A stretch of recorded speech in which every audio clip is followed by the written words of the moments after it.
Om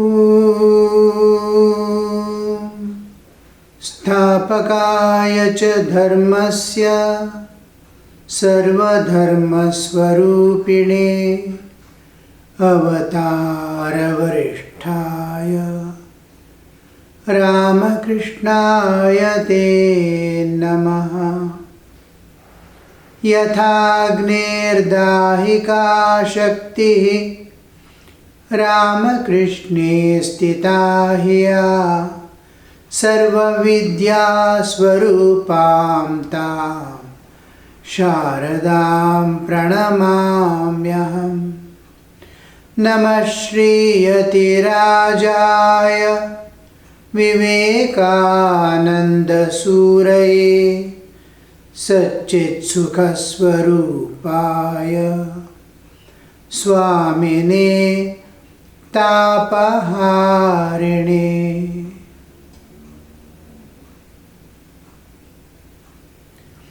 Namaste to you all. As usual, we are going ahead with the subject.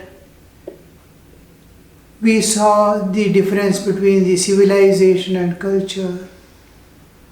How man is evolving, we saw in the prehistoric states. Starting from the early times of Stone Age.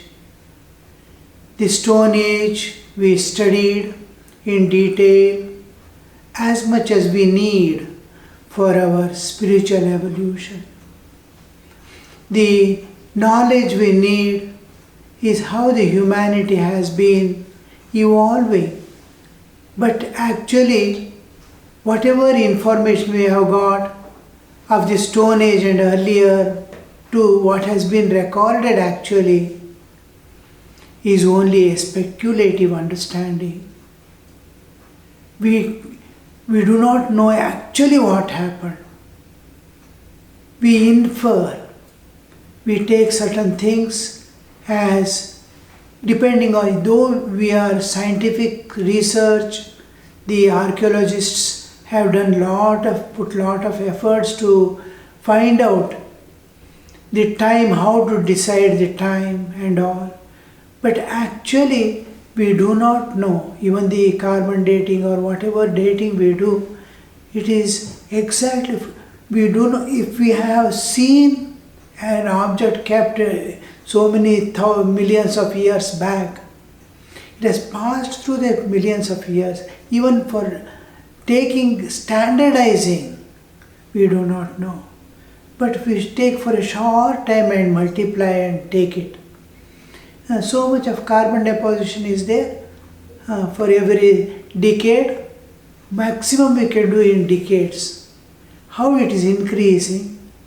Now, seeing the carbon deposit on an article, we try to decide. We do not know what changes have taken place in between the atmospheric.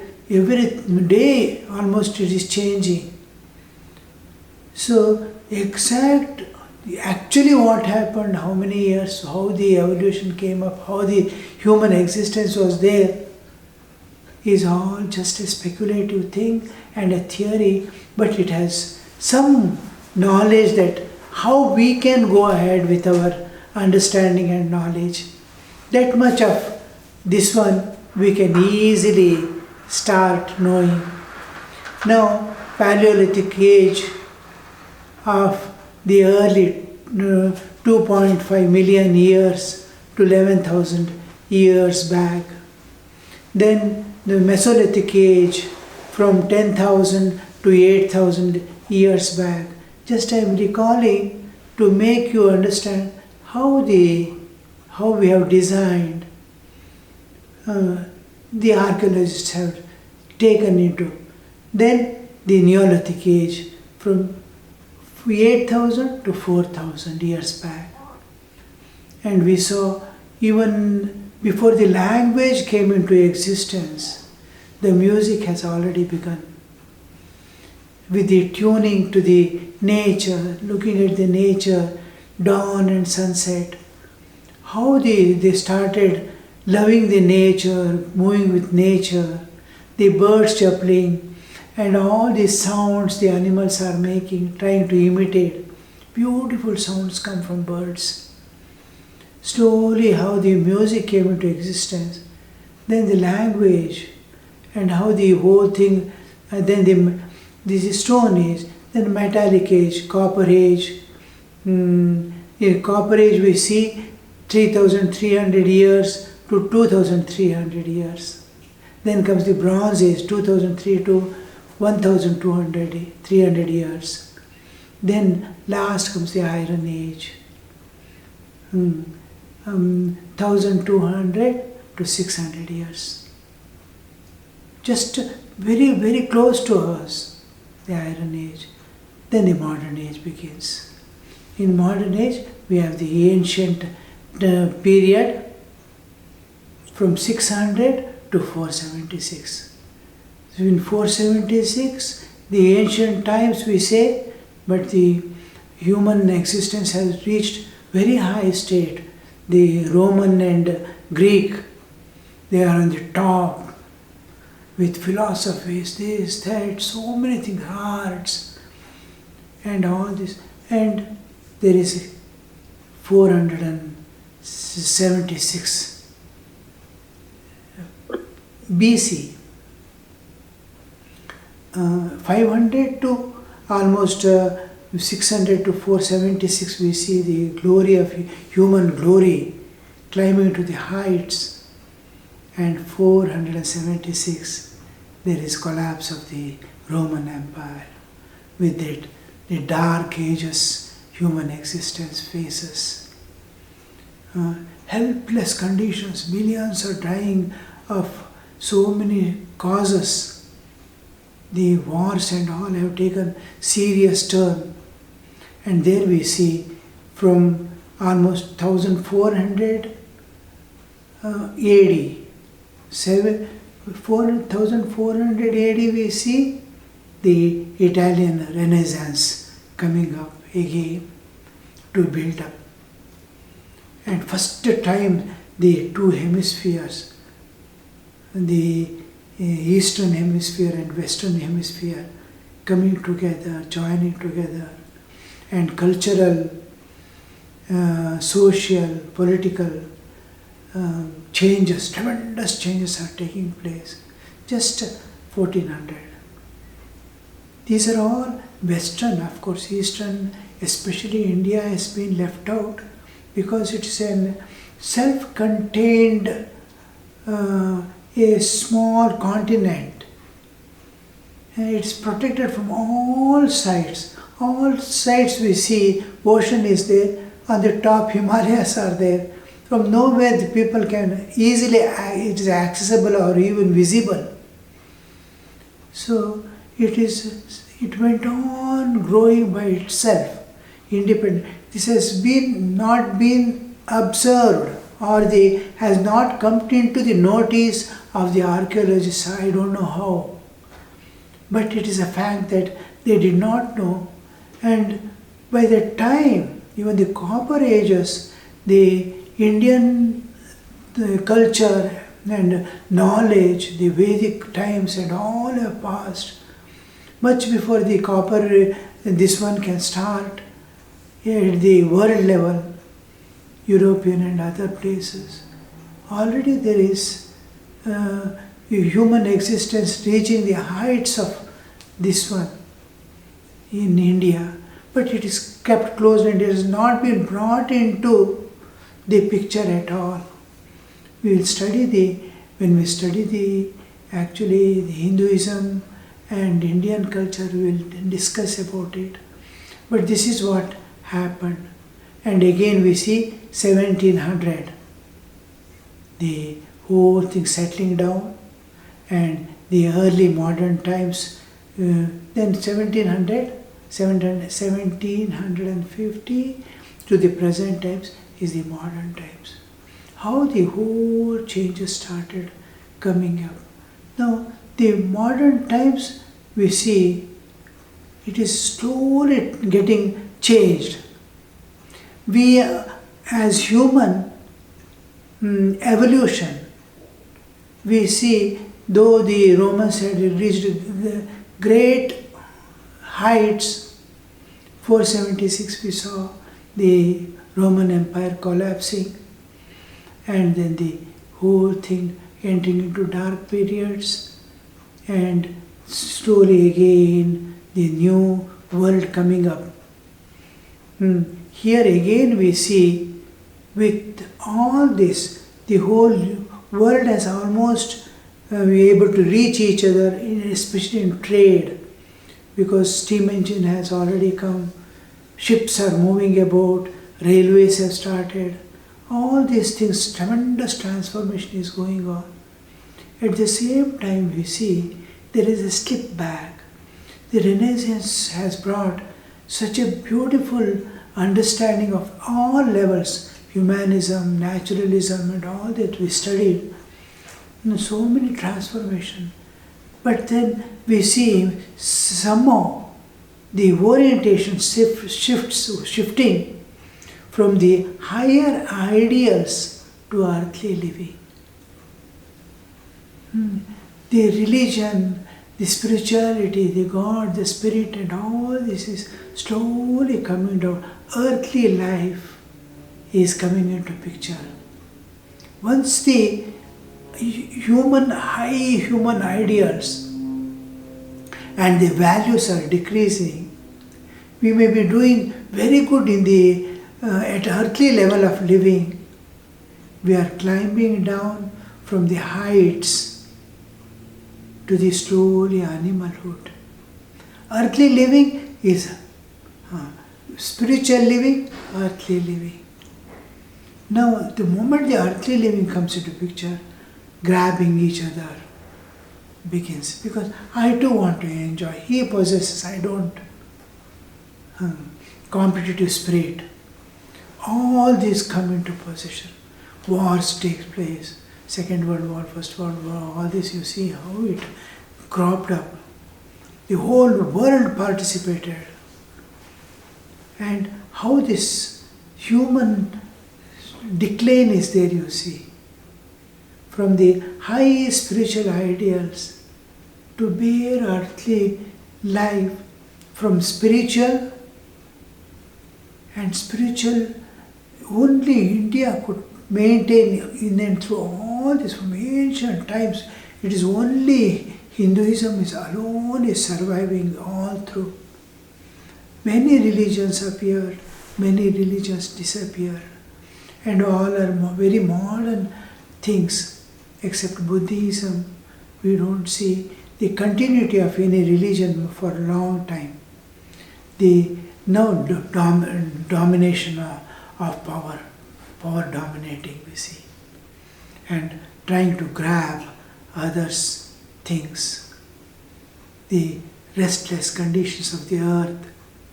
If the same thing turns round, mutual love, cooperation, unity, jointly walking together hand in hand to progress in spiritual life, this becomes spiritual. When we uniting, how much can we unite? How we are split into pieces, you see. Each man's mind is split. The nations are split. Religions are split. Can we unite it back? The uniting force is spiritual. Dividing force is material. From spiritual, spirit and spiritual, we climb down to the bodily level. Spirit to body, spiritual to material. Now that is the thing which has been dominating now in the world. Slowly the spiritual ideals are missing. Even human values, moral values are slowly coming down with mobile in hand. The man, mobile cell phone in the hand. Instead of scriptures, there were scriptures in the hands. It has slipped down. It has replaced the mobile cell phone in the hand. The born child, onwards, its whole attention is on the mobile cell phone. Everybody is charmed, and this has converted man a demonical feature and totally separate from the rest of the social structure, humanity. Each one is independently something, a dream world of his own he creates and starts living in it. So this is the present situation in which we have come into. When we come to this level, we see, what about the ancient people? Were they not wise? The moment we came into the small developments, it is not growth. Growth is natural, development is artificial. The development, the moment we come into the development of science, utilizing a few resources of nature, we started looking down upon the ancient people as if we are more intelligent, more wise. Were they not wise? They were wise. And what about the middle people? Middle period were passed away. They too were wise. Are not the people now wise? They are also wise. But where this wisdom is channelized? Because we are going to discuss the wisdom, timeless wisdom, how the wisdom is flowing. But here in this period, we see all our wise wisdom. Now, the wisdom is, one is demonical, one is divine wisdom. In Bible also, we see the wisdom is divided into three types of human wisdom, and then the human wisdom is what usually we gain from book reading, our own experiences and observations. These three observations, I am observing, I am experiencing, I read and get information from somewhere. From that I grow. The wisdom is a independent faculty provided by nature. How you can live better? When we come, we'll take up in the next class the main details of wisdom, what it means. But here we see the three divisions. This is the human wisdom. In the Bible itself, he mentions it as human wisdom. Then comes the demonical wisdom. The Bible says there, the present rulers in these times and coming times will be they are wise, but this is demonical wisdom. Now, the rulers, we have to understand a little about rulers. Does it mean only government? Does it mean only kings? Or does it belong to any kind of institution is there? There is a person, director. A company is there is a director. He is ruling whole of his kingdom.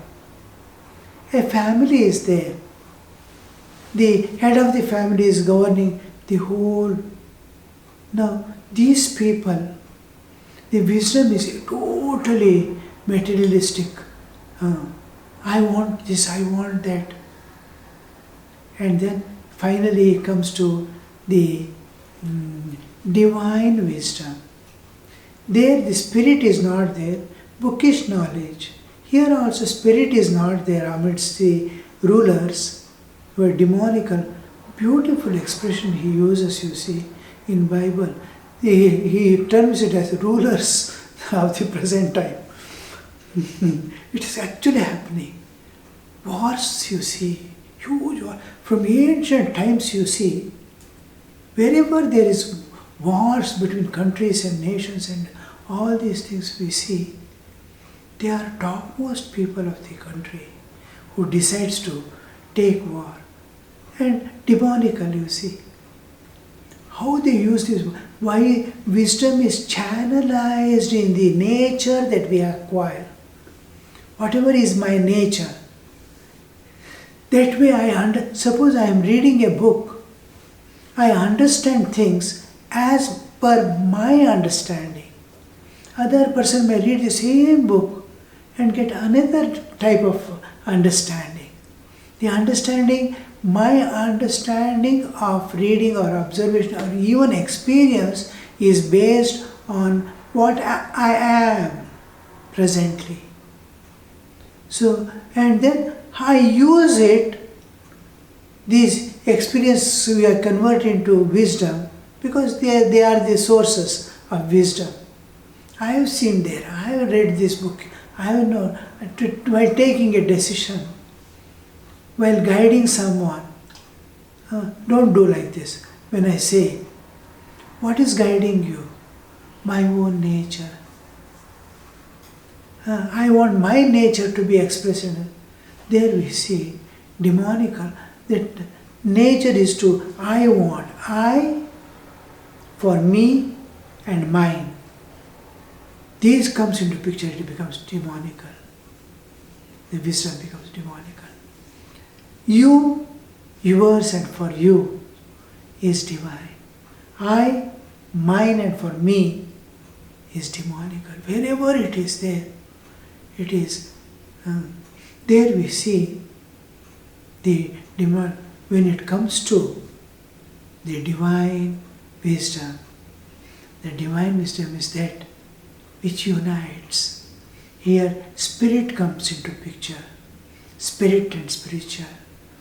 Material is not paid attention to.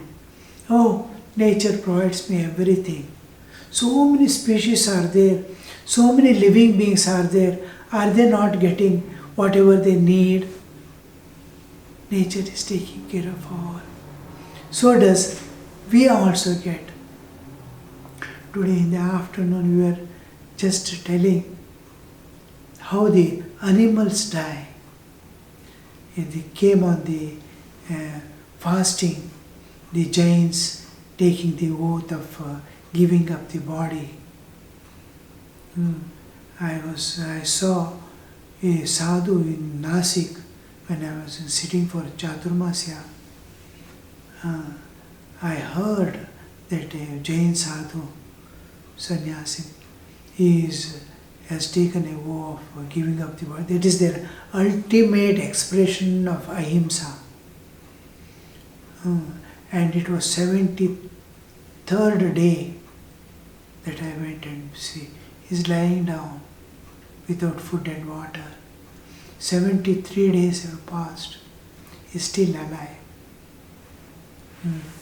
I went and touched his feet.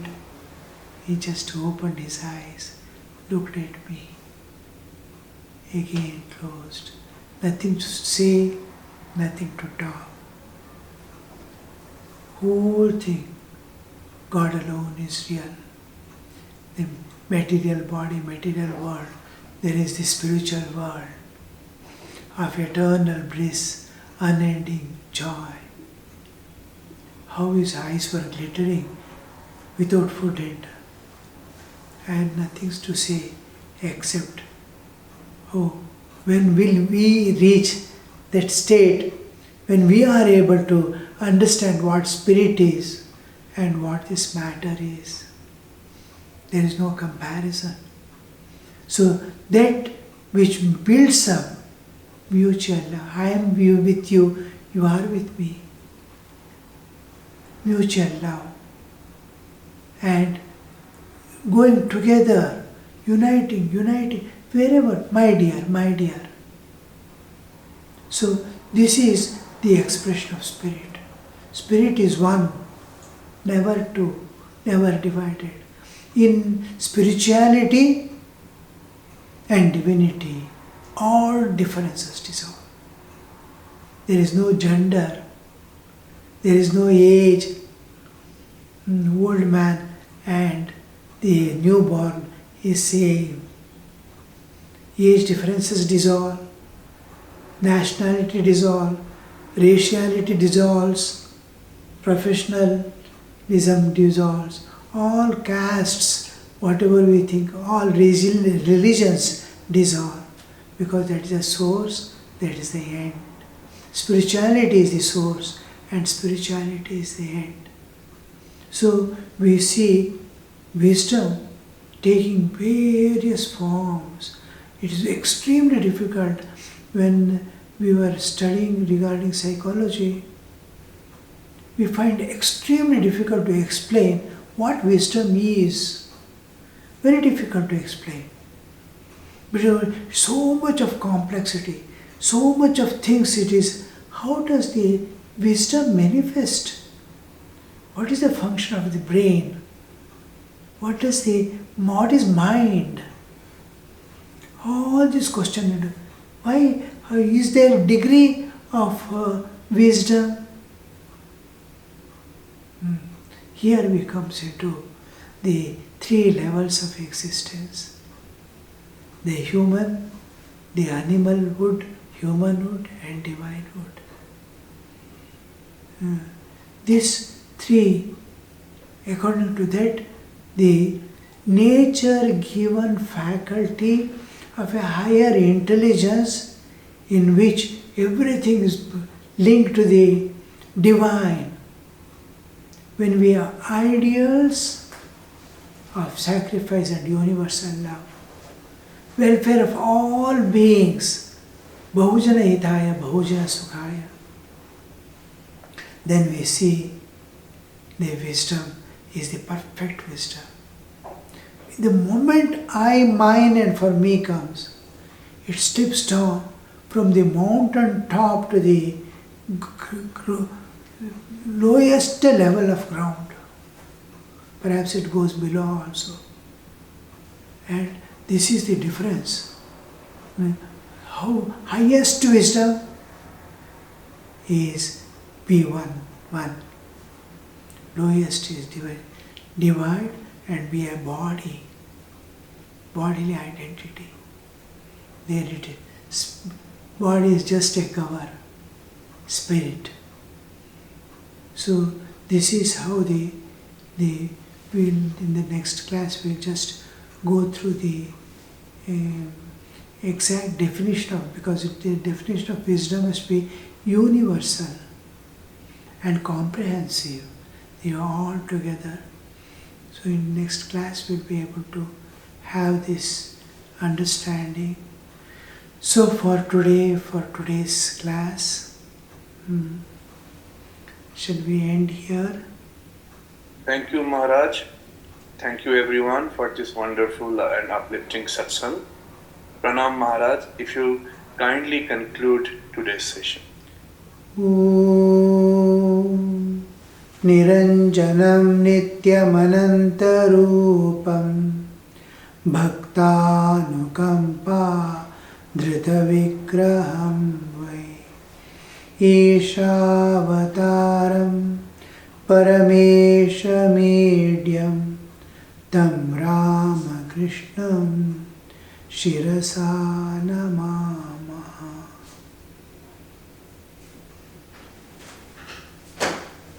Recording stopped.